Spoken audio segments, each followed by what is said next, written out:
जय हिंद दोस्तों, स्वागत है आपका अपने YouTube चैनल पर। रेडियो जाइए। आज हम 72वीं बीपीएससी टेस्ट सीरीज का सबसे इंपॉर्टेंट सेट देखने वाला है, जो कि खान सर के द्वारा जो 72वीं बीपीएससी का टेस्ट कराया जा रहा है उसका हम लोग देखेंगे टेस्ट नंबर 24। ध्यान रखिएगा, आपका पार्ट 1 अब पार्ट 2 के थ्रू आपका होने वाला है। आज आपका पार्ट 1 1 से लेकर 75 नंबर प्रश्न आपका विथ व्याख्या के साथ में आपको कंप्लीट कराया जाएगा। वीडियो लास्ट तक देखिएगा। और हाँ, वीडियो को भैया 1.25x पे देखिएगा या फिर वीडियो को 1.15x पे देखिएगा, थोड़ा सा ज़्यादा बढ़िया रहेगा। चलिए बिना कोई देर किए हुए चलते सीधा प्रश्न नंबर 1 की ओर। चलिए 1 नंबर प्रश्न से स्टार्ट करते हैं। उससे पहले अगर नए आप लोग नए हैं भी है तो प्लीज़ चैनल को सब्सक्राइब कर लीजिएगा, आपसे हाथ जोड़ के निवेदन कर रहे हैं। प्रश्न नंबर 1 देखिए क्या हो रहा है। उत्तर प्रदेश के निम्नलिखित में से किस नवपाषाण स्थल से चावल की खेती का सबसे प्रारंभिक उपमहाद्वीपीय प्रमाण मिलता है? बताइए, उत्तर प्रदेश के निम्नलिखित में से किस नवपाषाण स्थल से चावल की खेती का सबसे प्रारंभिक उपमहाद्वीपीय प्रमाण मिलता है? तो यह पर कोल्डी हवा से मिलता है। ध्यान में रखिए। देखिए, वर्तमान उत्तर प्रदेश में बेलन घाटी में स्थित कोल्डी हवा को भारतीय उपमहाद्वीप का सबसे प्राचीन नवपाषाणीय स्थल माना जाता है। ध्यान रखिए भैया। नेक्स्ट क्वेश्चन देखिए प्रश्न नंबर 2 की ओर। बताइएगा, ऐहोल शिलालेख के संबंध में निम्न कथनों पर विचार कीजिए। क्या बोल रहा है? ऐहोल शिलालेख के संबंध में निम्नलिखित कथनों पर विचार करना है और बताना है कि कौन सा कथन आपका सही है। देखिए, तो कथन 1 में आपका है, यह हर्षवर्धन पर पुलकेशिन द्वितीय की सैन्य विजय का वर्णन करता है। क्या कथन 1 आपका सही है? तो कथन 1 आपका बिल्कुल सही है। ध्यान रखिए। कथन 2 में आपका है, कथन 1 बिल्कुल सही। कथन 2 में इसकी रचना राजकवि बाणभट्ट द्वारा की गई थी, जो कि बिल्कुल आपका गलत है। ध्यान में रखिएगा। देखिए, इसका सही उत्तर हम लोग देखेंगे। देखिए, ऐहोल शिलालेख की रचना पुलकेशिन द्वितीय के दरबारी कवि राजकीर्ति ने की थी। कौन के थे? रवि कीर्ति ने किए थे, बाणभट्ट नहीं किए थे। आपका लिख देते हैं रवि कीर्ति किए थे। ध्यान में रखिएगा, रवि कीर्ति के द्वारा किया गया था, ना कि आपका बाणभट्ट के द्वारा।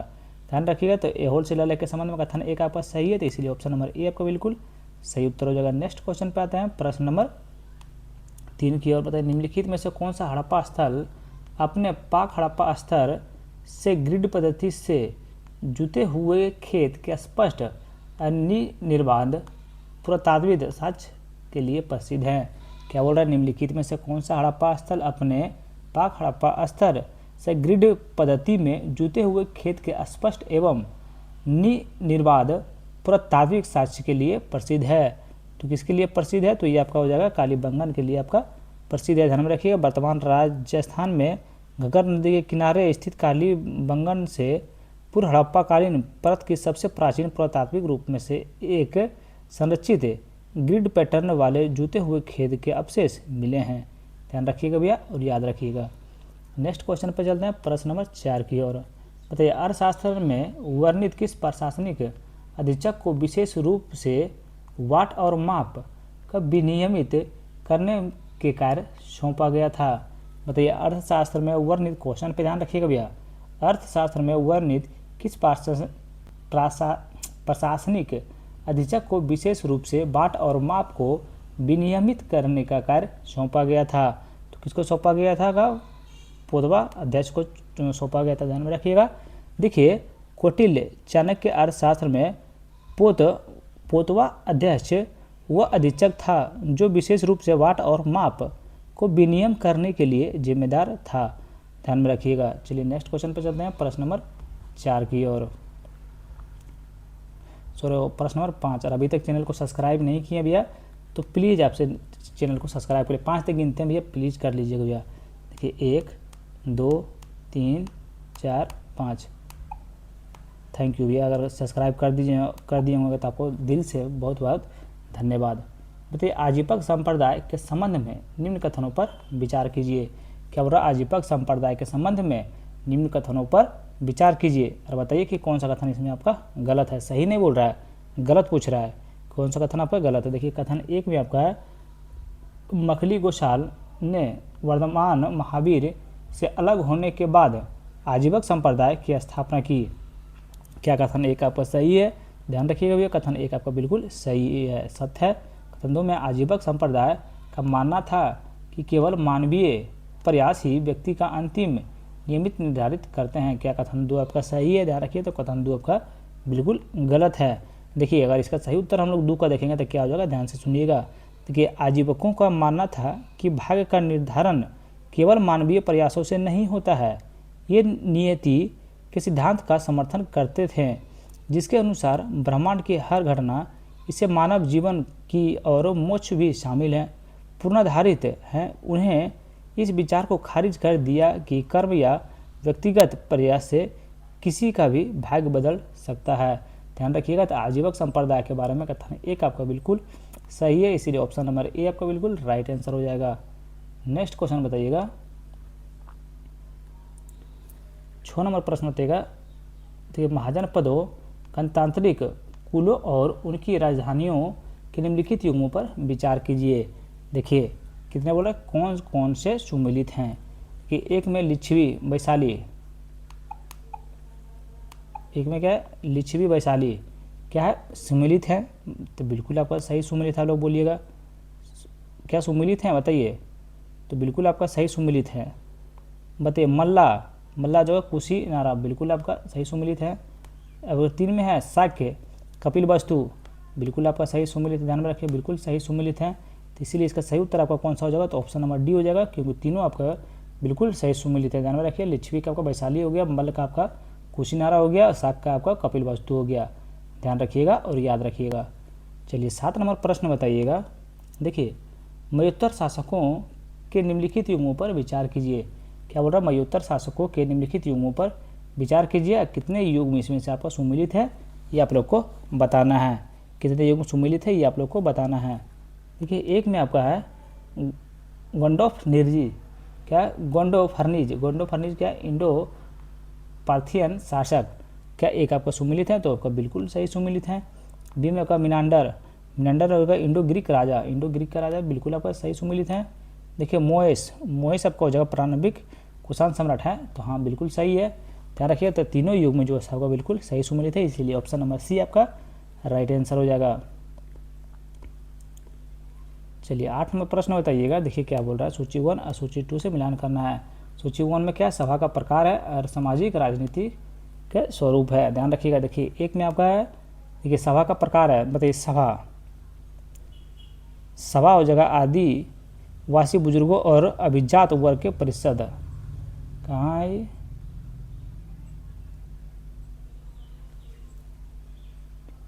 चलिए सभा का हो जाएगा आपका, देखिए जनजातीय बुजुर्गों और कुलीनों की परिषद। ध्यान में रखिएगा।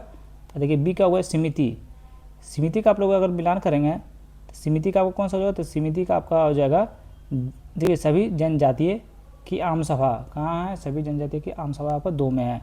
देखिए विदथ, विदथ आपका हो जाएगा धर्मनिरपेक्ष और धार्मिक कार्यों वाली सबसे पुरानी लोकसभा। रखिए आपका 3 में हो जाएगा, गण का हो जाएगा छोटा जनजातीय समूह या संगठित निकाय। ध्यान में रखिएगा, सबको आप सही सम्मिलित कर दिए हैं, इसको थोड़ा सा आप लोग याद कर लीजिए। इसका सही उत्तर आपका कौन सा हो जाएगा, ध्यान रखिए। चलिए मिलान करने वाला, तो 1, 2, 3 और 4 किस में है, तो ऑप्शन नंबर बी में है। चलिए नेक्स्ट क्वेश्चन पे चलते हैं, प्रश्न नंबर 9 की ओर। बताइए, औरंगजेब के शासनकाल के संबंध में निम्न कथनों पर विचार कीजिए। किसके बारे में, औरंगजेब के शासनकाल के संबंध में निम्नलिखित कथनों पर विचार करना है, बताना है कि कौन सा कथन आपका सही है। देखिए कथन 1 में है, कथन 1 में क्या है, उसने 1679 में गैर मुसलमानों को पुनः जजिया कर लागू किया। क्या कथन 1 आपका सही है, तो बोलिएगा कथन 1 भी है, बिल्कुल आपका सही है। कथन 2 में आपका है, फतवा ए आलमगीरी औरंगजेब के निर्देश तैयार किया गया इस्लामिक कानून का एक व्यापक संकलन था, जो कि कथन 2 भी आपका बिल्कुल सही। कथन 3 में उसने धार्मिक सहिष्णुता को बढ़ावा देने के लिए मुहतसिब का पद समाप्त कर दिया गया था। ध्यान में रखिएगा, क्या कथन 3 सही, तो कथन 3 आपका बिल्कुल गलत है। ध्यान में रखिएगा, औरंगजेब के शासनकाल के संबंध में कथन 1 और 2 आपका बिल्कुल सही है, तो इसीलिए आपका ऑप्शन नंबर ए बिल्कुल राइट आंसर हो जाएगा। चलिए नेक्स्ट क्वेश्चन पे चलते हैं, प्रश्न नंबर 10 की ओर। बताइएगा, सूची 1 और सूची 2 से सम्मिलित कर रहे हैं। सूची 1 में क्या घटना है, संबंधित तथ्य है, तो पोरबंदर की संधि 1665 से संबंधित तथ्य कौन सा हो जाएगा, तो संबंधित तथ्य हो जाएगा पोरबंदर की संधि शिवाजी के 23 किलो मुगलों को सौंप दिए थे। ध्यान में रखिए, शिवाजी ने 23 किले मुगलों को सौंप दिए थे। कहाँ है, तो ये आपका हो जाएगा 2 में, देखिए हो जाएगा। बताइए, आगरा की घटना 1666, आगरा की घटना 1666, शिवाजी मिठाई की टोकरियों में छिपकर भाग निकले, ध्यान में रखिएगा, शिवाजी मिठाई की टोकरियों में छिपकर भाग निकले, ध्यान रखिएगा। तो ये आपका हो जाएगा 1 में। बताइए पालखेड़ा का युद्ध 1728, तो पालखेड़ा का युद्ध 1728 बाजीराव प्रथम द्वारा निजाम की पराजय, ध्यान में रखिए, बाजीराव प्रथम द्वारा निजाम की पराजय, ध्यान में रखिए। 4 में है देखिए बसई के युद्ध 1739, मराठों ने पुर्तगालियों से किले पर कब्जा लिया, ध्यान में रखिएगा, ये आपका 4 में हो जाएगा। अगर इसका सही मिलान हम लोग को करना था तो कौन सा ऑप्शन हो जाएगा, तो ऑप्शन आपका सी बिल्कुल राइट आंसर हो जाएगा, ध्यान रखिएगा। 11 नंबर प्रश्न देखिए, निम्नलिखित में से किस सैन्य नवाचार पानीपत के तीसरी लड़ाई 1761 के दौरान अहमद शाह अब्दाली को मराठों पर निर्णायक राजनीतिक लाभ प्रदान किया, तो ये कौन लाभ प्रदान किया था, तो ये आपका मोबाइल जमबूरक, ध्यान में रखिएगा। तो ऑप्शन नंबर बी आपका ऊँट पर लगने वाला कुंडा तोप, ध्यान रखिएगा। 12 नंबर प्रश्न बताइएगा, देखिए अभिकथन 1 है, कारण आ रहा है। अभिकथन 1 में क्या, प्रारंभिक राष्ट्रवादियों ने 1892 में भारतीय परिषद अधिनियम की एक निराशाजनक संवैधानिक सुधार के लिए आलोचना की। क्या अभिकथन 1 आपका सही है, तो ध्यान रखिए अभिकथन 1 जो है सो आपका बिल्कुल सही है। कारण आर में है, इस अधिनियम ने विधान परिषदों की आधिकारिक बहुमतों को बनाए रखा और भारतीय सार्वजनिक वित्त पर प्रभावी नियंत्रण प्रदान नहीं किया। ये भी कथन आपका बिल्कुल सही है, ध्यान रखिए बिल्कुल सही है। और ध्यान में रखिए ए और आर दोनों आपका सही है, और आर ए की सही व्याख्या भी करता है, ध्यान रखिएगा। चलिए नेक्स्ट क्वेश्चन पर चलते हैं, प्रश्न नंबर 13 की ओर।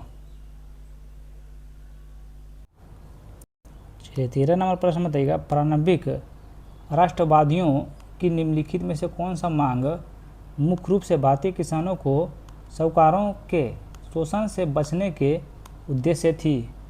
मतलब प्रारंभिक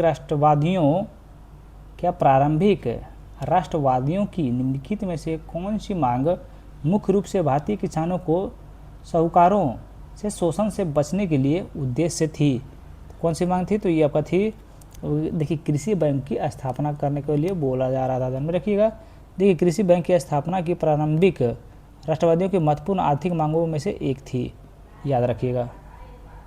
चलिए नेक्स्ट क्वेश्चन चलते हैं, 14 नंबर प्रश्न, निम्नलिखित में से किस विधान ने हिंदुओं के एका विवाह को अनिवार्य कर बना दिया और निर्दिष्ट आधारों पर तलाक के प्रावधानों की शुरुआत की। तलाक के प्रावधानों की शुरुआत की थी तो हिंदू विवाह अधिनियम 1955 के तहत, ध्यान में रखिएगा। नेक्स्ट क्वेश्चन पर चलते हैं, प्रश्न नंबर 15 की ओर। बताइए सैयद अहमद खान के संबंध में निम्न कथनों पर विचार कीजिए। किसके बारे में, सैयद अहमद खान के संबंध में निम्नलिखित कथनों पर विचार। सैयद अहमद खान के संबंध में निम्नलिखित कथनों पर विचार कीजिए। बताइए कि कौन सा कथन आपका गलत है। देखिए कितना बढ़िया से करा रहे हैं भैया, हर एक क्वेश्चन को एकदम डीप में थोड़ा बताने का कोशिश कर रहे हैं, चाहे घंटा 1 घंटा 2 घंटा लग जाए, लेकिन वीडियो को थोड़ा सा बढ़िया से पढ़ाना है और निकालना है। शुरुआती दौर में क्या हुआ था कि हम वीडियो जैसे ही बनाना स्टार्ट किए थे तो वर्ड को हम सही पकड़ नहीं पाते थे और बढ़िया से हम पढ़ नहीं पाते थे। इसके कारण हम बहुत लोग हमको कमेंट में बहुत कुछ बोले हैं, इसीलिए हम अपने अंदर में बहुत सारा किताब खरीदे हैं, बहुत सारा सुधार भी कर रहे हैं अपने अंदर में कि थोड़ा सा हम लोग को वर्ड पकड़ें और सही से हम लोग डिफिनेशन कर सकें। देखिए ये कुरान को इस्लाम में एकमात्र प्राथमिक धार्मिक ग्रंथ मानते थे। क्या कथन 1 आपका सही है, कि तो कथन 1 आपका बिल्कुल सत्य है। कि कथन 2 में है, इसका मानना था कि कुरान की व्याख्या तर्क और विज्ञान के अनुरूप होनी चाहिए। कथन 2 भी जो है सो आपका बिल्कुल सत्य है भैया। सैयद अहमद खान के संबंध में कथन दोनों आपका बिल्कुल सही है, ध्यान रखिएगा। इसमें बोला कौन सा कथन गलत है, लेकिन गलत एक भी नहीं है, ध्यान रखिएगा। तो इसीलिए ऑप्शन नंबर डी हो जाएगा, कोई नहीं, ये ना ही 1 ना ही 2। 16 नंबर प्रश्न बताइएगा, 1863 में स्थापित निम्नलिखित में से किस संगठन ने उच्च और मध्यम वर्ग के मुसलमानों को पश्चिम शिक्षा अपनाने के लिए प्रोत्साहित किया था।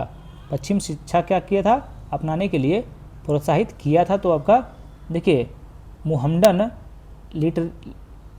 लिटरेरी सोसाइटी, ध्यान में रखिएगा।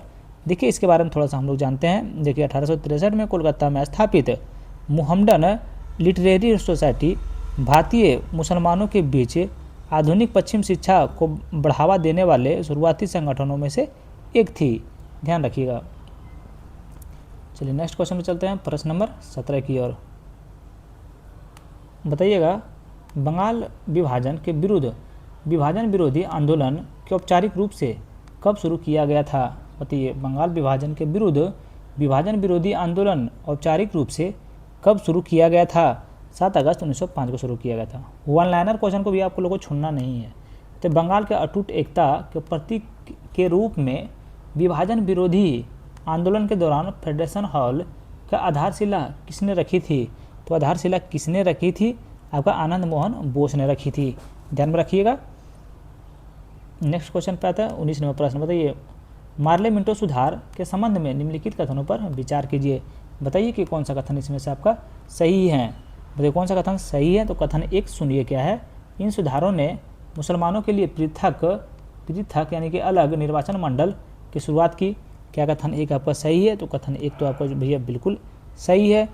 कथन 2 में है, इन्होंने कार्यपालिका को विधान परिषद की प्रति जवाबदेह बनाकर उत्तरदायी सरकार की स्थापना की, जो कि बिल्कुल आपका गलत है। ध्यान में रखिए। 3 में आपका है, विधान परिषदों में कई निर्वाचित सीटों जिम्मेदारों और ब्रिटिश पूंजीपतियों के लिए आरक्षित की गई थी, जो कि कथन 3 आपका जो है सो बिल्कुल सही है। ध्यान रखिएगा। तो मार्ले मिंटो के सुधार में कौन कौन सा कथन सही है? तो 1 और 3 कथन आपका सही है। तो 1 और 3 कहाँ है? तो ऑप्शन नंबर आपका बी में है। ध्यान रखिएगा। 20 नंबर प्रश्न बताइएगा, जलियांवाला बाग हत्याकांड के बाद पंजाब में लगाए गए मार्शल लॉ के संबंध में निम्नलिखित कथनों पर विचार कीजिए। क्या बोल रहा है?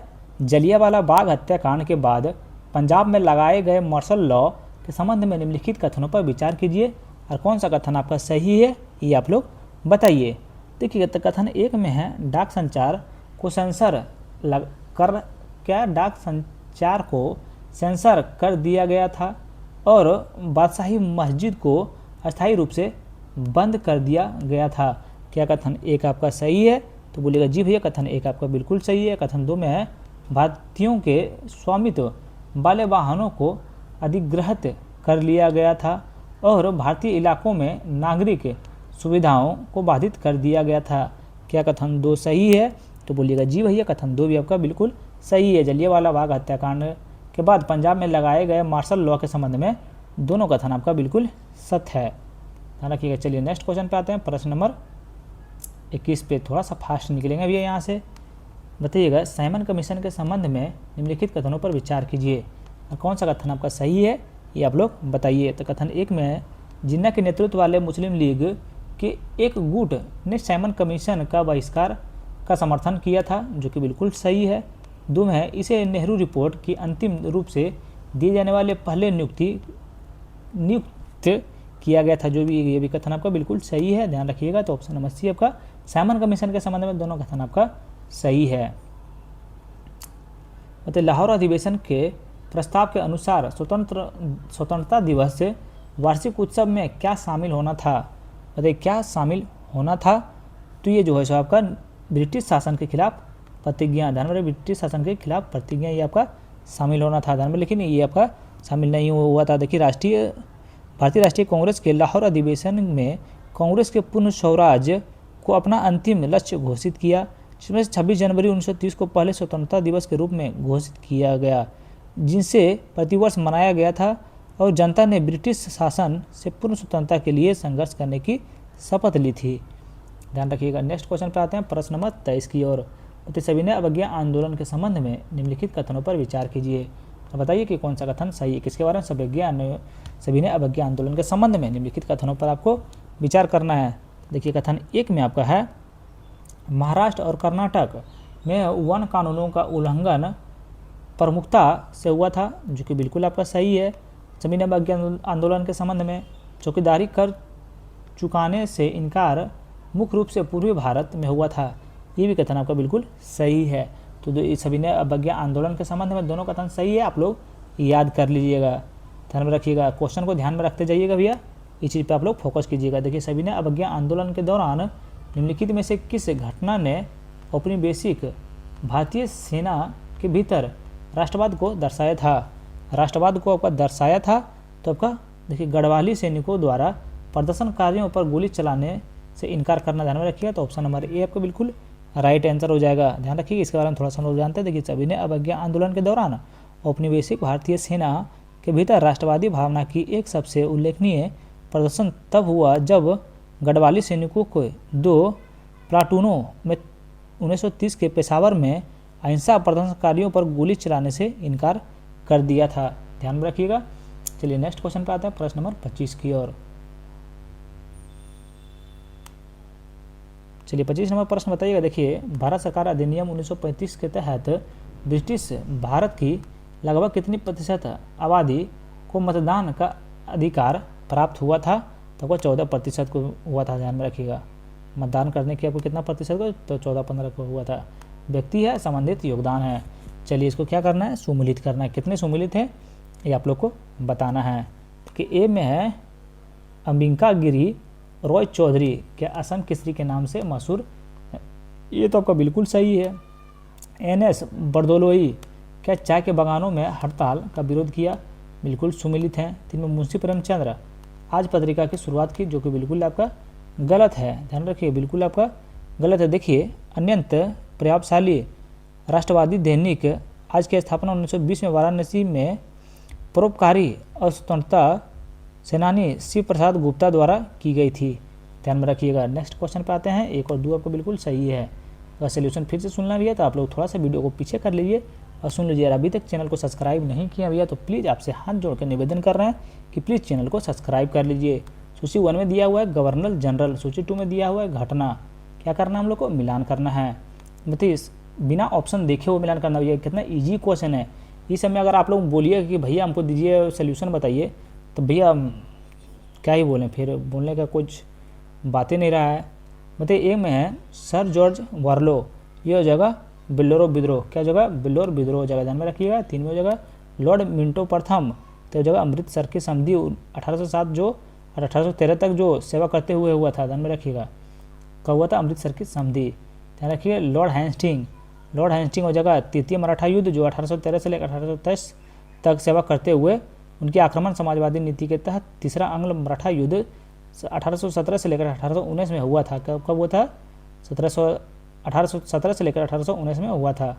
ध्यान में रखिएगा। तृतीय मराठा युद्ध। मतलब Lord William Bentinck, Lord William Bentinck हो जाएगा 1833 का चार्टर एक्ट। ध्यान में रखिएगा। तो इसीलिए इसका सही उत्तर आपका ऑप्शन नंबर ए बिल्कुल राइट आंसर हो जाएगा। नेक्स्ट क्वेश्चन पर चलते हैं, प्रश्न नंबर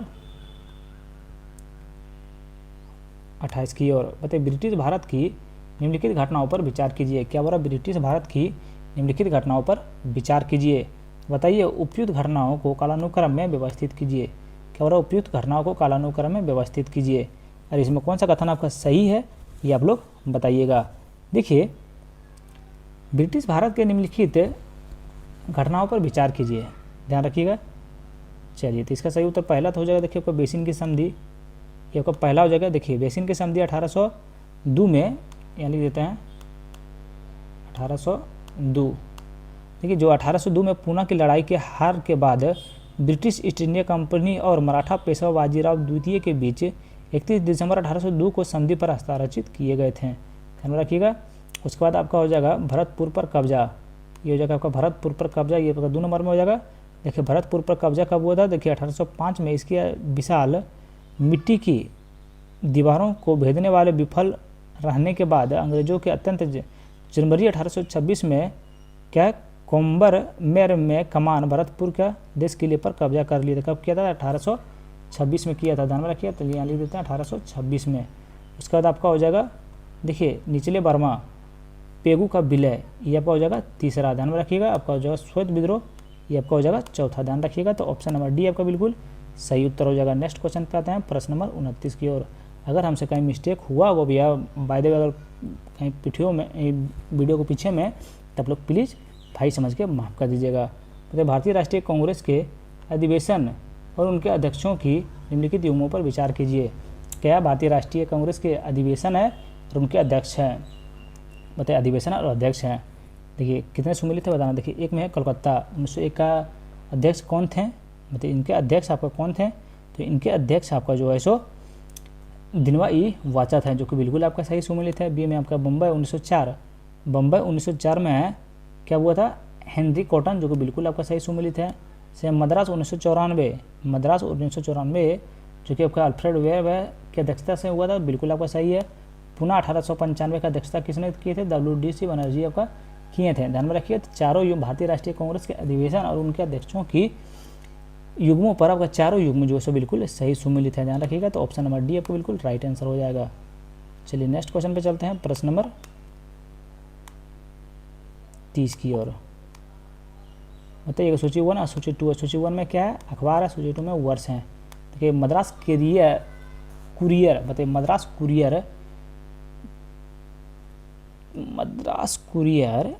कुरियर क्योंकि ऐतिहासिक रूप से इसकी स्थापना 1784 में हुई थी, 1784 में। अच्छा, मद्रास कुरियर की स्थापना कब हुई थी, तो 1784 स्थापना पूछ रहा है। बताइए, देखिए इंडिया गजट की स्थापना किस वर्ष हुई थी, तो इंडिया गजट की स्थापना आपका 1787 में हुआ था। कब हुआ था, 1787 में। बताइए दिग्दर्शन का आपका स्थापना कब हुआ था, तो 1818 में हुआ था। कहाँ 1818, 2 में है। तो बॉम्बे हेराल्ड आपका 1789 में हुआ था, ध्यान रखिएगा। तो इसका सही उत्तर आपका ऑप्शन नंबर क्या हो जाएगा, तो देखिए डी हो जाएगा, ध्यान रखिएगा। चलिए नेक्स्ट क्वेश्चन पे आते हैं, प्रश्न नंबर 31 की ओर। बताइएगा, ब्रिक्स शिखर सम्मेलन और उनके मेजबान शहरों के निम्नलिखित युग्मों पर विचार कीजिए। किसके बारे में बोल रहा है, ब्रिक्स शिखर सम्मेलन और उसके मेजबान शहरों पर। बताइए 15वां ब्रिक्स शिखर सम्मेलन आपका कौन सा देश आपका मेजबान किए थे, बताइए। 33वां का आपका वो किए थे जोहान्सबर्ग, दक्षिण अफ्रीका, जो कि बिल्कुल आपका सही सुमेलित है। 2 में आपका है 16वां ब्रिक्स शिखर सम्मेलन क्या कनाज रूस क्या सुमेलित हैं, तो बिल्कुल आपका सही सुमेलित हैं। 17वां ब्रिक्स शिखर सम्मेलन बीजिंग चीन क्या आपका यहाँ सुमेलित हुआ, तो बिल्कुल आपका बीजिंग चीन में आपका नहीं हुआ था।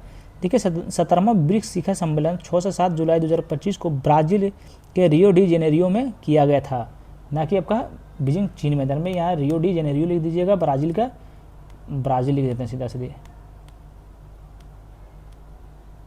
ब्राज़ील रियो डी जेनेरियो, याद रखिएगा। 17वां ब्रिक्स शिखर में कहाँ हुआ था, रियो डी जेनेरियो में, ब्राज़ील में हुआ था, ध्यान में रखिएगा। कब हुआ था, तो 6 से 7 जुलाई 2025 को हुआ था। 18वां ब्रिक्स शिखर सम्मेलन का तो नई दिल्ली भारत में हुआ था, ध्यान में रखिएगा। तो इसका सही उत्तर आपका कौन सा, केवल 3 युग्म जो है सो आपका सुमेलित हैं, याद रखिएगा। नॉलेज तो भैया पूरा है, किताबी नॉलेज है, लेकिन रिजल्ट नहीं होता, उसका बात एक वो अलग है। 32 नंबर प्रश्न बताइएगा, भारत और संयुक्त अरब अमीरात यूएई ने अपने द्विपक्षीय नौसैनिक अभ्यास को किस नए नाम से रिवॉर्ड किया गया है। बताइए भारत और संयुक्त अरब अमीरात यूएई ने अपने द्विपक्षीय नौसैनिक अभ्यास को किस नाम से रिब्रांड किया गया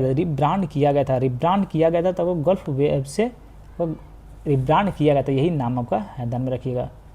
माफ़ कीजिएगा, क्वेश्चन थोड़ा सा हम डिफिनेशन नहीं दे पाए उसका, क्योंकि उसका डिफिनेशन हम नहीं लिखे थे। भारत के 15वें उपराष्ट्रपति के रूप में किसने शपथ ली थी, बताइए। इसमें अब क्या हम सोल्यूशन दें आपको, बताइए। भारत के 15वें उपराष्ट्रपति के रूप में किसने शपथ ली थी, सबको पता है भैया आपको किसने शपथ ली थी, तो ये आपका CB राधाकृष्णन लिए थे, ध्यान में रखिएगा। 34 नंबर प्रश्न देखिए, बताइए जी रामजी अधिनियम 2025 के संबंध में निम्नलिखित कथनों पर विचार कीजिए। बताइए जी रामजी अधिनियम के संबंध में निम्नलिखित कथनों पर विचार करना है। बहुत बढ़िया क्वेश्चन है ये भैया, बहुत ही बढ़िया क्वेश्चन है। देखिए इसका नाम जो चेंज किए हैं, तो ये क्वेश्चन रखे हैं, तो बहुत बढ़िया नाम रखे हैं। हालांकि कोई आदमी न विपक्ष नेता कोई कुछ बोल पाए, ना तो फिर कोई उसका हेटर कुछ बोल पाए थे। नाम ऐसा रख दें कि कोई कुछ बोल ही नहीं सकता है। ए में इसे 21 दिसंबर 2025 को राष्ट्रपति की स्वीकृति प्राप्त हुई थी। क्या कथन एक आपका सही है, तो कथन एक आपका बिल्कुल सही है, ध्यान रखिएगा। कथन 2 में आपका है, कथन 2 आपका गलत है, 3 भी आपका गलत है, ध्यान रखिए। भाई हम पढ़ लिए हैं, तीनों कथन आपका बिल्कुल गलत है, ये आपका बिल्कुल सही है। ध्यान रखिए कौन सा गलत है, तो 1, 2, 3 और 4 आपका बिल्कुल गलत है, ध्यान रखिए, गलत पूछ रहा है। चलिए नेक्स्ट क्वेश्चन पे चलते हैं, प्रश्न नंबर 35 की ओर। बताइए अभिनेता राजनेता बनेसी जोसेफ विजय द्वारा स्थापित क्षेत्रीय राजनीतिक दल का पूरा नाम निम्नलिखित में से कौन सा है। बताइए विजय जो आपका जो है जो नया नाम रखे हैं, तो उनका नाम क्या है, तो उनका नाम है, देखिए तमिलगा वेत्री कड़गम है, ध्यान में रखिएगा। तो ऑप्शन नंबर डी आपका बिल्कुल, ऑप्शन नंबर सी आपका बिल्कुल सही उत्तर हो जाएगा। देखिए कितना बढ़िया नाम रखे हैं, तमिल का वेत्री कड़गम, ध्यान रखिएगा। जो विजय कुमार का नया पार्टी बनाया है, अभी तो वो बन गए, सीएम भी बन गए हैं। प्रधानमंत्री धन धान्य कृषि योजना में कितने ज़िले शामिल हैं, बताइए। तो आपका 100 ज़िले शामिल हैं। प्रधानमंत्री धन धान्य कृषि योजना में कितने ज़िले शामिल हैं, तो 100 ज़िले शामिल हैं। 37 नंबर प्रश्न बताइए, केंद्रीय बजट 2026-27 के संदर्भ में निम्नलिखित कथनों पर विचार करें। मंत्रालय है, बजट का अनुमान है, बताइए। तो इसको चलिए मिलान करना है, तो बहुत ही बढ़िया क्वेश्चन है। देखिए रक्षा मंत्रालय क्या बोल रहा है, रक्षा मंत्रालय को कितना मिला है, देखिएगा 7,84,678 करोड़, ध्यान रखिएगा। सड़क परिवहन और राजमार्ग मंत्रालय को कितना मिला है, तो आपको मिला 3,09,875 करोड़, ध्यान में रखिएगा। शिक्षा मंत्रालय को कितना मिला, तो 1,39,289 करोड़, ध्यान में रखिएगा। बताइए स्वास्थ्य और परिवार कल्याण मंत्रालय को कितना मिला, 1,50,530 करोड़ मिला है, ध्यान में रखिएगा। सॉरी 4 आपका बिल्कुल सम्मिलित नहीं है, ध्यान में रखिएगा। 4 आपको बिल्कुल सही सम्मिलित, स्वास्थ्य और परिवार कल्याण के लिए आपका 1,06,530 करोड़ मिला है, ध्यान में रखिएगा। इसको काट दीजिएगा आप लोग, लिख देते हैं 1 लाख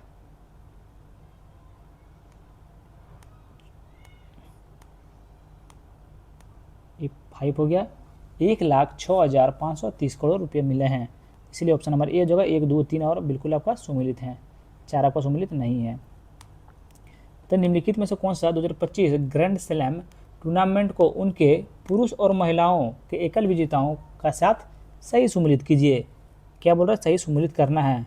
कौन सा सही सम्मिलित है, सही सम्मिलित देखिए। ए में आपका ऑस्ट्रेलियन ओपन, जेनिट सीजर और मेडिसन क्रीज, ध्यान रखिए ए आपको बिल्कुल सम्मिलित है, ध्यान रखिएगा।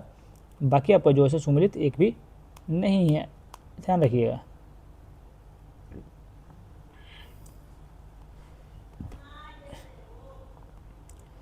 नेक्स्ट क्वेश्चन पे आता हूँ। 39 नंबर प्रश्न बताइए, सूची 1 और सूची 2। सूची 1 में क्या नोबेल पुरस्कार श्रेणी है, सूची 2 में आपका विजेता है, ध्यान रखिए। देखिए ए में है चिकित्सा, क्या करना है, चिकित्सा, हाँ बताइए मिलान करने वाला है। ए में आपका चिकित्सा, चलिए मिलान कीजिए, चलिए जल्दी बताइए इसका आंसर क्या हो। देखिए सक्रिय चिकित्सा ये आपका हो जाएगा,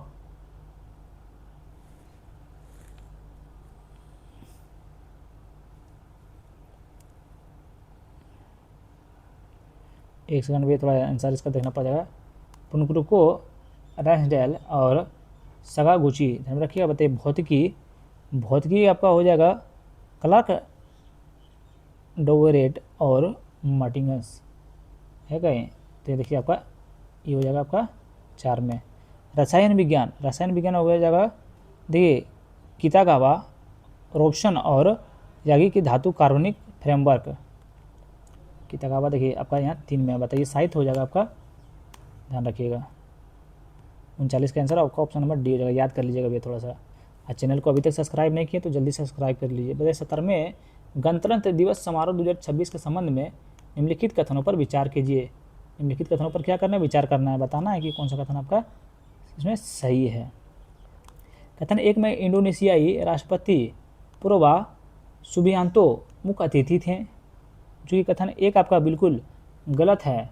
कथन 2 में गणतंत्र दिवस 2026 के थीम वंदे मातरम 150 वर्ष थी, जो कि बिल्कुल आपका सही है। कथन 3 में राज्य और केंद्र शासित प्रदेशों की श्रेणी में महाराष्ट्र की झांकी ने सर्वश्रेष्ठ झांकी की पुरस्कार जीता, जो कि बिल्कुल आपका सही है।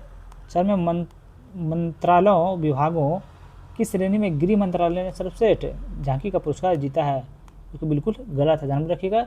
77वें गणतंत्र दिवस समारोह 2026 के संबंध में कथन 2 और 3 आपका सही है, 2 और 3, ऑप्शन नंबर बी आपका राइट आंसर हो जाएगा। नेक्स्ट क्वेश्चन पे आते हैं, प्रश्न नंबर 41 की ओर। बताइएगा, देखिए क्या बोल रहा है, दिए गए डिक्शनरी और उससे 2025 में अवार्ड ऑफ द ईयर युग्मों पर विचार कीजिए। क्या डिक्शनरी है और अवार्ड्स ऑफ द ईयर है, बताइए। मरियम वेबस्टर, क्या मेरियम वेबस्टर या कुछ इंटरनेट पर व्यक्त कितने सुमेलित हैं। अच्छा सुमेलित बोल रहा है, कितने सुमेलित हैं, ये आपको बताना है। देखिए, एक में आपका श्लॉप बिल्कुल सुमिलित है, दो में आपका है ऑक्सफोर्ड रेज वाइट, बिल्कुल आपका सही सुमिलित, ध्यान रखिए। तो ए और दो आपका बिल्कुल सही उत्तर हो जाएगा। चलिए नेक्स्ट क्वेश्चन पे आते हैं। चलिए, तो एक और दो आपका बिल्कुल सही सुमिलित है, बाकी तीन और चार जो है आपका सुमिलित नहीं है। ध्यान रखिए, इसका सोल्यूशन हम नहीं लिखे अभी, थोड़ा सा माफी चाहते हैं। चलिए नेक्स्ट क्वेश्चन पे चलते हैं, प्रश्न नंबर 42 की ओर।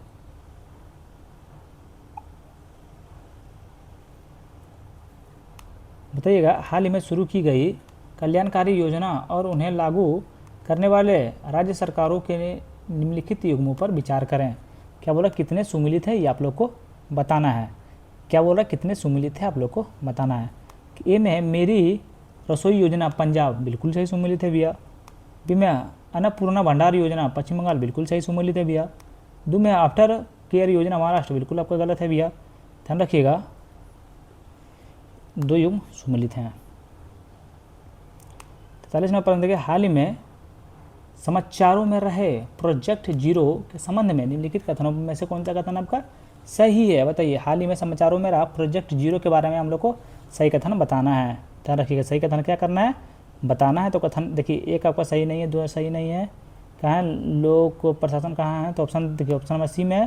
देखिए, यह लोक प्रशासन में पारदर्शिता को शून्य सहिष्णुता नीति सुनिश्चित करने के लिए केरल सरकार द्वारा शुरू किया गया एक स्तरीय भ्रष्टाचार विरोधी अभियान है। ध्यान रखिए, तो ऑप्शन नंबर सी आपको बिल्कुल सही उत्तर हो जाएगा। नेक्स्ट क्वेश्चन पे चलते हैं, प्रश्न नंबर 44 की ओर। बताइए, सूची 1 और सूची 2। सूची 1 में क्या जीआई टैग वाला उत्पाद, सूची 2 में क्या राज्य या केंद्र शासित प्रदेश हैं। चलिए मिलान करना है। चलिए बताइए, तो नागौरी अश्वगंधा किस राज्य से या केंद्र शासित प्रदेश से हैं। तो नागौरी अश्वगंधा जो है सो आपका राजस्थान से है, ध्यान में रखिएगा, कहाँ, राजस्थान से। बताइए, पोंड्रू खादी जो जीआई टैग वाला उत्पाद है वो किस राज्य या केंद्र शासित प्रदेश से है। तो ये आपका जो है आंध्र प्रदेश है। कौन सा राज्य है, तो आपका आंध्र प्रदेश से है।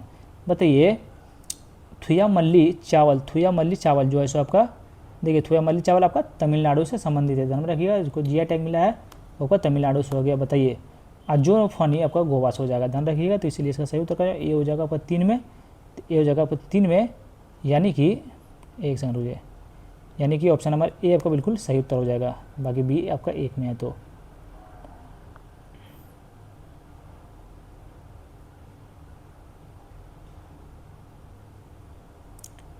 पैंतालीस नंबर प्रश्न, निम्नलिखित कथनों पर विचार कीजिए। कौन सा कथन आपका सही या फिर गलत है, वो जो हम लोग बाद में देखेंगे, जैसे जैसे सही लगते जाएगा आप लोग को बताते चल जाना है। देखिए, कथन है कि भारत और मलेशिया के बीच अकादमिक आदान प्रदान सुविधाजनक बनाने के लिए तिरुवल्लुवर छात्रवृत्ति शुरू की गई है। ये कथन एक आपका बिल्कुल सही है। कथन 2 में भारत और इजराइल के बीच द्विपक्षीय संबंधों को आधिकारिक तौर पर शांति, नवाचार, समृद्धि के लिए विशेष राजनीतिक साझेदारी में उत्पन्न किया गया है, जो कि बिल्कुल सही है। 3 आपका देखिए बिल्कुल है, देखिए क्या है, निर्बाधन सीमा पार ऑपरेशन के लिए भारत के यूपीआई को फ्रांस की मानव भुगतान प्रणाली से जोड़ा गया है, जो कि बिल्कुल आपका गलत है। 4 में आपका है, 4 भी आपका गलत है, ध्यान रखिएगा। इसमें क्या बोल रहा है, कौन सा कथन आपका सही है, तो 1 और 2 आपका बिल्कुल सही है, याद रखिएगा भैया। चलिए नेक्स्ट क्वेश्चन में चलते हैं, प्रश्न नंबर 46 के बताया, हाल ही में भारत में प्रथम उपलब्धियों और उनसे संबंधित स्थानों के निम्नलिखित युग्मों पर विचार कीजिए। कितने सुमिलित हैं ये आप लोग को बताना है, कितने सुमिलित है। देखिए, 1 में आपका पहला कागज रहित न्यायपालिका वाला राज्य सिक्किम है, बिल्कुल सही है। 2 में पहला समर्पित कृत्रिम बुद्धिमत्ता पोर्टफोलियो विभाग तेलंगाना, ये भी आपका बिल्कुल सुमिलित नहीं है, ध्यान रखिए, ये आपका बिल्कुल सही सुमिलित नहीं है। बी में आपका है पहला मोती पालन क्लस्टर कटक, क्या ये आपका सुमिलित है, ये भी आपका सुमिलित नहीं है। पहला झुग्गी मुक्त शहर सूरत, ये भी आपका सुमिलित नहीं है। तो कितने सुमिलित है, केवल 1 आपका सुमिलित है। नेक्स्ट क्वेश्चन पे आते हैं, बताइए, प्रमुख वैश्विक और क्षेत्रीय शिखर सम्मेलन और उनके मेजबान स्थानों के निम्नलिखित युग्मों पर विचार कीजिए। कितने सुमिलित हैं ये आप लोग को बताना है।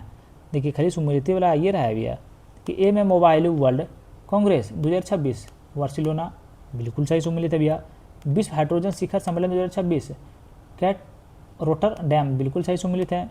ग्लोबल एनर्जी लीडर्स समिट 2025 पूरी, क्या सुमेलित है? तो बिल्कुल सही सुमेलित है। 17वां आसियान शिखर सम्मेलन कोलमपुरम, बिल्कुल सही सुमेलित है। कोई शक ही नहीं भैया। देखिए प्रमुख वैश्विक और क्षेत्रीय शिखर सम्मेलन और उनके मेजबान स्थानों के कौन सा युग्म आपका सुमेलित है? तो आपको चारों युग्म आपका बिल्कुल सही सुमेलित है, ध्यान रखिएगा।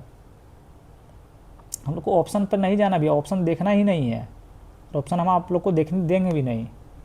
हाल ही में जारी निर्यात तैयारी सूचकांक EPI 2024 के संबंध में निम्नलिखित में से कौन सा कथनों पर विचार कीजिए? क्या बोल रहा है? हाल ही में जारी निर्यात तैयारी सूचकांक EPI 2024 के संबंध में निम्नलिखित कथनों पर विचार कीजिए और कौन सा सही है ये आप लोग बताइए। कथन 1 में देखिए आपका है, इसे नीति आयोग द्वारा जारी किया जाता है और यह 2030 तक $1 ट्रिलियन के वस्तु निर्यात को समाप्त करने के भार को लक्ष्य के अनुरूप है।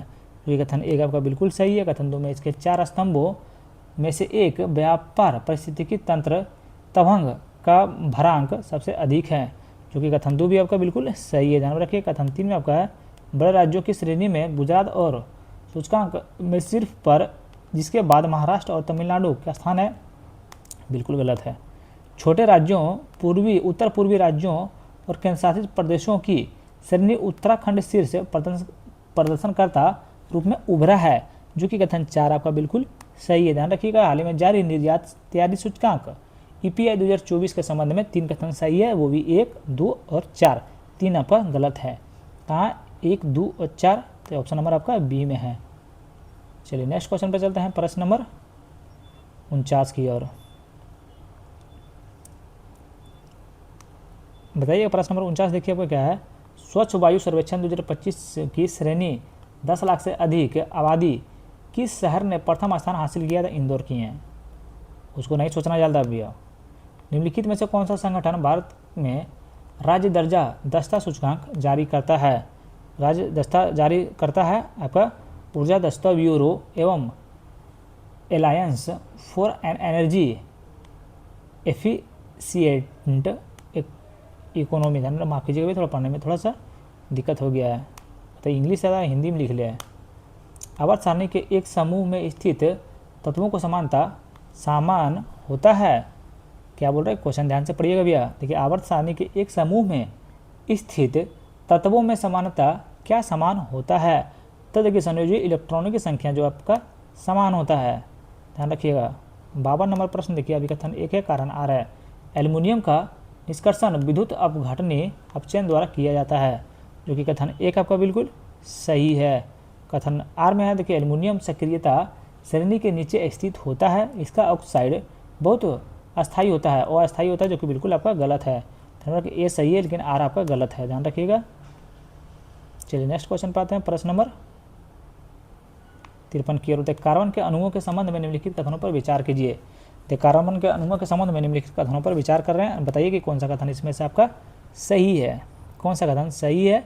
ये बहुत ही इजी क्वेश्चन है भैया। देखिए एक में आपको सिलिकॉन की तुलना में कार्बन में श्रृंखलन की प्रवृत्ति अधिक प्रबल होती है, क्योंकि कथन 1 आपका बिल्कुल सही है। कथन 2 में कार्बन अपने ही परमाणुओं के साथ मजबूत एकल आबंध बनाता है, जो कि बिल्कुल सही है। कथन 3 में कार्बन के अनेक यौगिक बनाने की क्षमता का उसकी चतुर संयोजकता से कोई संबंध नहीं है, जो कि बिल्कुल गलत है। आप लोग को पता होगा भी कि आंसर हम फटाफट इतना कैसे देते हैं, तो ये क्वेश्चन को जो हम सब पहले पढ़ लेते हैं, उसके बाद हम लोग यहाँ बताते हैं। ध्यान में रखिए, पहले पढ़ना होता है, ध्यान रखिए। तो ऑप्शन नंबर ए आपका बिल्कुल सही उत्तर हो जाएगा। पढ़ने में लिखने में तो हालत ख़राब हो जाता है भैया। देखिए हाइड्रोजनीकरण के संबंध में निम्नलिखित कथनों पर विचार किया। आप पूछिएगा कि आपका कितना नंबर आ रहा है, तो मेरा ज़्यादा नंबर नहीं आ रहा है, और आप बस अगर 60 को 65 क्वेश्चन सही हो जाए बस उतने काफ़ी है, लेकिन 60, 55, 60 इतना में अभी चल रहा है। हाइड्रोजनीकरण के संबंध में निम्नलिखित कथनों पर विचार कीजिए, कौन से कथन आपका सही है। सब मिला के 110-15 नंबर आ जाता है। कौन सा कथन आपका सही कीजिए। हाइड्रोजनीकरण के संबंध में निम्न कथनों पर विचार करना है कि एक में आपको वनस्पति तेलों का हाइड्रोजनीकरण एक उत्प्रेरक की उपस्थिति किया जाता है, जो कि कथन एक आपका बिल्कुल सही है। कथन 2 में हाइड्रोजनीकरण एक अपघटन अभिक्रिया है, जो कि बिल्कुल आपका गलत है। 3 में आपका हाइड्रोजनीकरण असंतृप्त यौगिकों को संतृप्त यौगिक में परिवर्तित करता है, जो कि बिल्कुल आपका सही है। ध्यान रखिएगा, तो 1 और 3 सही है, तो ऑप्शन नंबर सी आपका राइट आंसर हो जाएगा। ध्यान रखिएगा, हाइड्रोजनीकरण के संबंध में 1 और 3 कथन सही है, आप लोग याद कर लीजिएगा। और अभी तक चैनल को सब्सक्राइब नहीं किया भैया तो जल्दी से चैनल को सब्सक्राइब कर लीजिएगा। बताइए, आइसोमरिज्म के बारे में निम्नलिखित कथनों पर विचार करिए। किसके बारे में? आइसोमरिज्म के संबंध में कौन सा कथन आपका गलत है? तो 1 में है आइसोमरिज्म तब संभव होता है जब यौगिक का आणविक सूत्र समान हो लेकिन संरचनाएं अलग अलग हो, जो कि कथन 1 आपका बिल्कुल सही है। बताइए, कथन 1 आपका सही है तो बिल्कुल सही है। कथन 2 में बड़ी कार्बन श्रृंखलाओं वाले कार्बन यौगिकों की संरचनात्मक आइसोमरिज्म आम है, जो कि बिल्कुल आपका, बताइए क्या ये सही है? तो ये बिल्कुल आपका ये भी सही है। ध्यान रखिएगा, तो ऑप्शन नंबर सी हो जाएगा आइसोमरिज्म। हम ये वर्ड पहली बार सुन रहे हैं, ध्यान रखिएगा, तो ऑप्शन नंबर सी आपका बिल्कुल राइट आंसर हो जाएगा। चलिए नेक्स्ट क्वेश्चन पर चलते हैं, प्रश्न नंबर 56 की ओर। बताइए, कार्य और ऊर्जा के संबंध में निम्नलिखित कथनों पर विचार कीजिए। कार्य और ऊर्जा के संबंध में निम्नलिखित कथनों पर विचार करना है, बताना है कौन सा कथन सही है। तो 1 में है किसी बल द्वारा किया गया कार्य ऋणात्मक हो सकता है। बाप रे, सही है भैया। विस्थापन का लंबवत लगने वाला बल कोई कार्य नहीं करता है, जो कि बिल्कुल सही है। तो एक और से बताइए, इसमें क्या सोल्यूशन दें हम भैया, बताइए जरा सा। कथन और निष्कर्ष जो आता है ना भैया, इसमें नहीं सोल्यूशन दिया जाता है। 57 नंबर प्रश्न देखिए, अभी कथन 1 के कारण आर है कि बिना बुझा हुआ पानी के साथ पानी तीव्रता से अभिक्रिया करके बुझा हुआ चूना बनाता है। कारण आर में यह अभिक्रिया प्राकृतिक में ऊष्मा शोषी होती है। बताइए, देखिए कथन ए तो आपका सही है और आर जो है आपका गलत है। सही है और गलत है, आर आपका गलत है। आप बताइए कितना इजी क्वेश्चन आ गया, अब इसमें बोलिएगा भी आप कैसे बोलते हैं। अब इतना इजी क्वेश्चन में आ जाएगा भैया तो क्या ही बोलेंगे हम। बताइए, प्रकाश की गति कम होती है जब यह प्रवेश करता है, तो विरल माध्यम में सघन माध्यम से जब प्रवेश करता है तो प्रकाश की गति कम हो जाती है। ध्यान रखिएगा। बताइए, रेडियोधार्मिकता किसमें परिवर्तित एक प्रक्रिया है? बताइए, रेडियोधार्मिकता किसमें परिवर्तन की एक प्रक्रिया है? तो आपका नाभिक में एक प्रक्रिया। ध्यान में रखिए, नाभिक में रेडियोधार्मिकता परिवर्तन की एक प्रक्रिया है। ध्यान रखिए। चलिए नेक्स्ट क्वेश्चन पे चलते हैं, प्रश्न नंबर 60 की ओर। अभी कथन 1 के कारण आ रहा है, गैल्वेनिक सेल में रासायनिक ऊर्जा को विद्युत ऊर्जा में परिवर्तित किया जाता है। क्या कथन 1 आपका सही है? तो बिल्कुल आपका सही है। कारण आर में सेल में होने वाली रेडॉक्स अभिक्रिया स्वतः स्फूर्त होती है।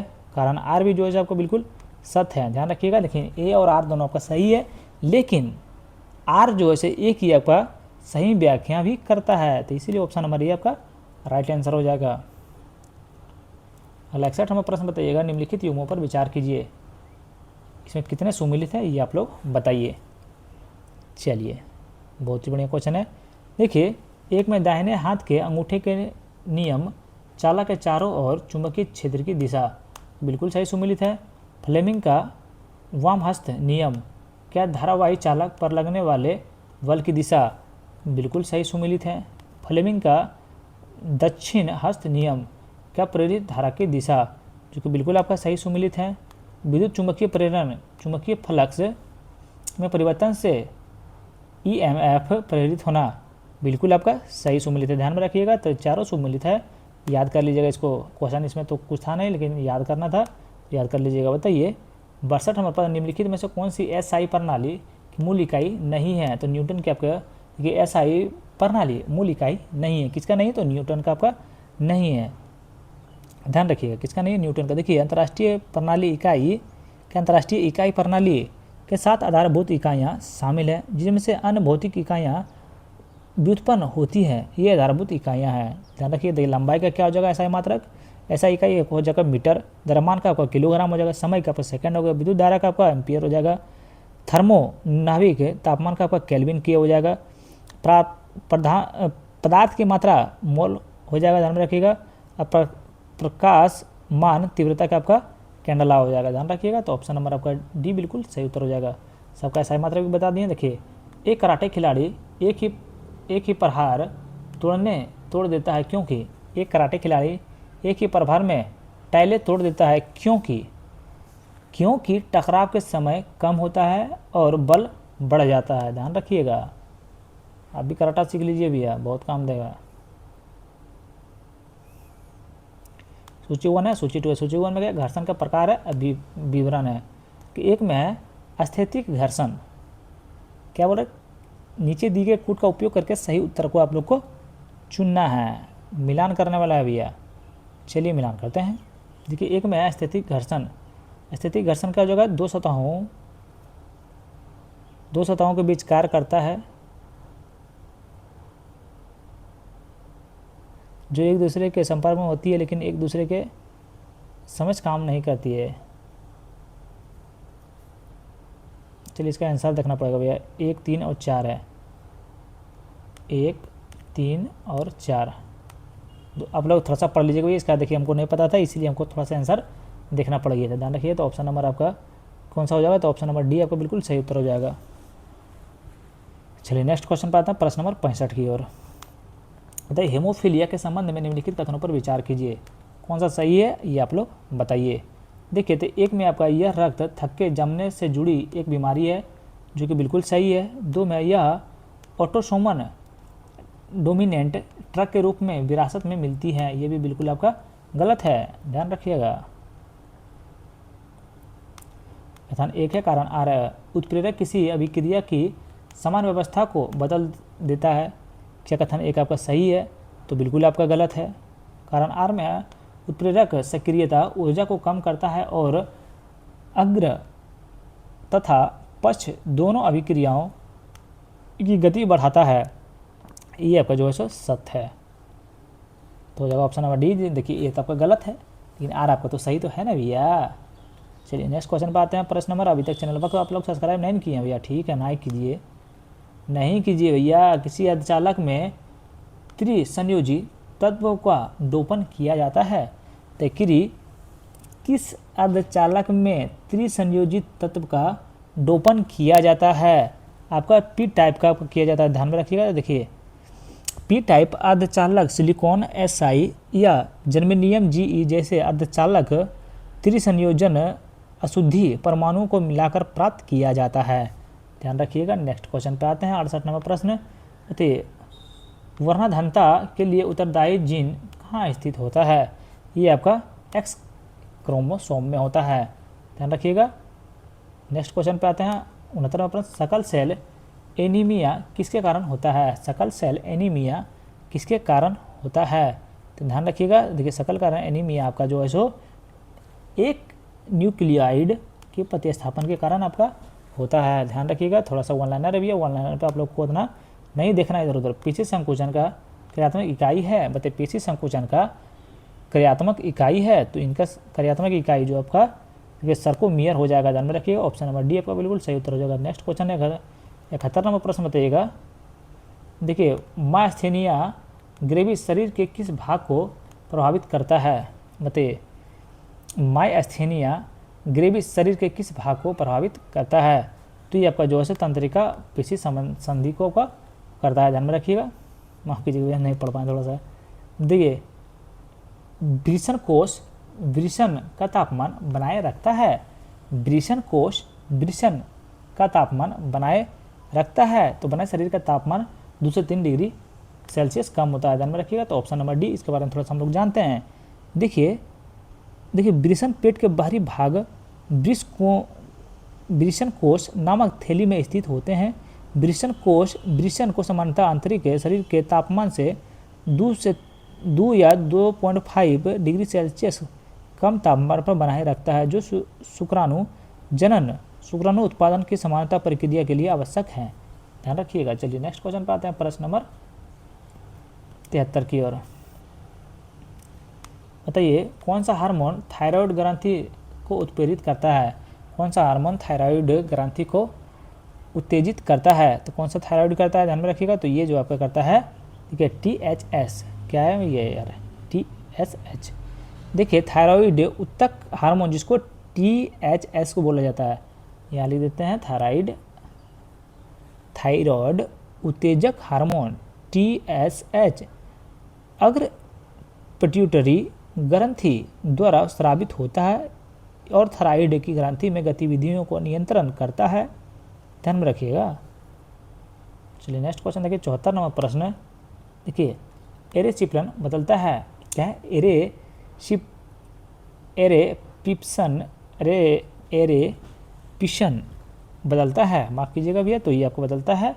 देखिए पोलिपेप्लाइड और अमीबा अम्ल में, ध्यान में रखिएगा। चलिए नेक्स्ट क्वेश्चन में चलते हैं। आज का आखिरी प्रश्न होने वाला, क्योंकि पार्ट 2 के थ्रू करने वाले थे। अगर नहीं चैनल को सब्सक्राइब किए हैं तो भैया चैनल सब्सक्राइब करके जाइएगा। देखिए बुचेरिया वैनक्रॉफ्टी के संबंध में निम्न कथनों पर विचार कीजिए। निम्न कथनों पर विचार कीजिए किसके बारे में? देखिए बचेरिया वैनक्रॉफ्टी के संबंध में निम्नलिखित कथनों पर विचार कीजिए। इसमें कौन सा कथन आपका सही है ये आप लोग को बताना है, ध्यान रखिएगा। देखिए कथन 1 में इसके लिम्फेटिक फाइलेरियोसिस होता है, जो कथन 1 आपका बिल्कुल सही है। कथन 2 में है वेस कृमि लसिका तंत्र में रहते हैं, ये भी कथन आपका बिल्कुल सही है। 3 में आपका मच्छर मध्यवर्ती पोषक होते हैं, ये भी कथन आपका बिल्कुल सही है, ध्यान में रखिएगा। 75 का आपका सही उत्तर कौन सा हो जाएगा? तो ऑप्शन नंबर डी हो जाएगा। 1, 2 और 3 आपको बिल्कुल सही है, ध्यान रखिएगा। अगर वीडियो आप लोग को अच्छा लगा हो भी है तो like, comment, share and subscribe जरूर कीजिएगा। Thank you so much.